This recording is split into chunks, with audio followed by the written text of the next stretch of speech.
Hello and welcome back to Inner Peace Place. I'm Karen. The other day I was asked a question about the process that I use for connecting to my guides. And at the time I really didn't have a good answer because I hadn't thought about it. It's just something that happened. So now that I've thought about it, here goes. When I first started channeling, the environment had to be quiet, I had to be focused. In other words, I wasn't able to be distracted. I needed quiet and peace and nobody running around and moving, because as soon as I saw something or heard something, my inner peace, my focused peace, would evaporate. So that was something that I needed to do at first, and I respected that. But then I decided it would be more helpful for me if I didn't need perfect quiet or the perfect conditions to be able to connect with my source. And then it'd be more useful. In other words, I could use it on the job or in the car or wherever I was. And so I started building that skill and learning to focus my attention on that stillness that's inside of me while I was doing things.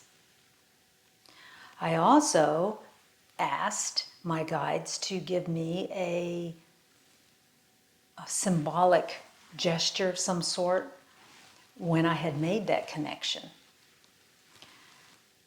And what we ended up coming up with was I would feel a pressure off on the left side of my head, and that gave me reinforcement maybe that I had stilled enough inside of myself that I could communicate.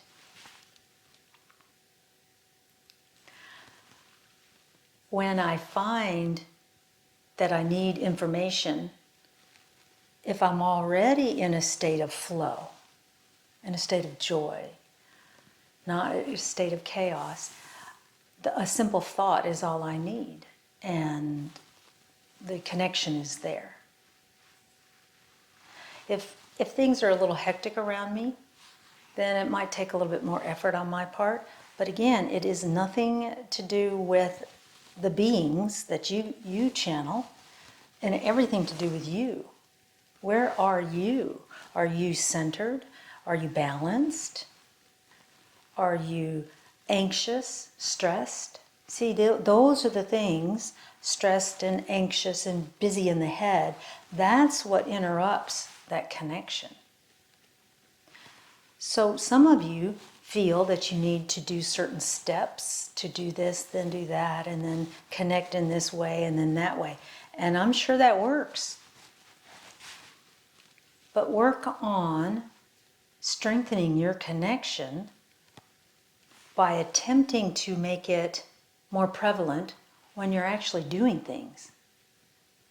So one time I was driving and I heard, "Look in your rearview mirror." And I did. Somebody was coming up in the slow lane behind me too fast. And I kept watching them, and they were not going to pull around me. So I moved into the faster lane, and they rear-ended the people in front of me.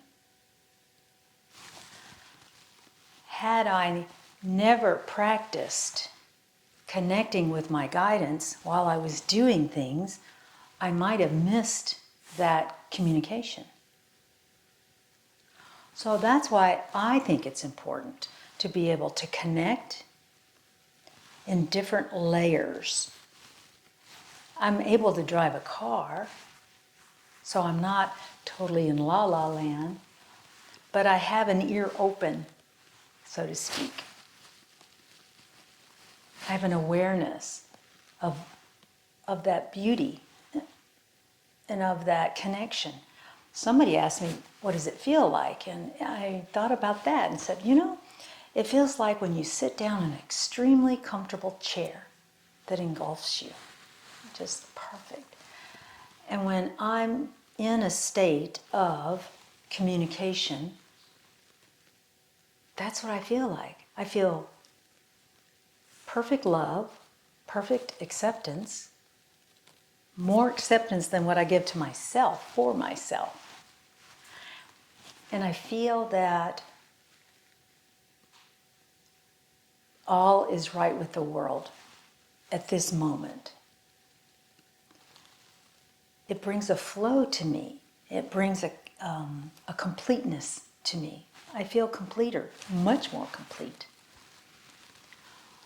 So again, everybody's going to connect with their guidance in different ways. And we don't judge each other for that. We respect it. It's interesting. We're all so different. Our guidance is different. So for you to say this is how it has to be done is just limiting yourself. Expand. Find new and exciting ways to do everything you do, including channeling. Love and light to you and your guidance, and I'll see you next time. Bye-bye.